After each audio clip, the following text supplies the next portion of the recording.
I'm sorry, Flame. I low-key, like, while you left, I thought about, like, what I did, and it was kind of messed up, I can't lie. So, yeah. Sorry.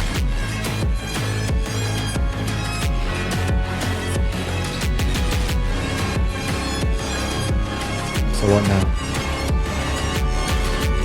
Well, that was very touching. But you two are gonna come with us now. I've got some questions that I need answered. You're not taking them anywhere, bro. Because you're gonna have to go through me first.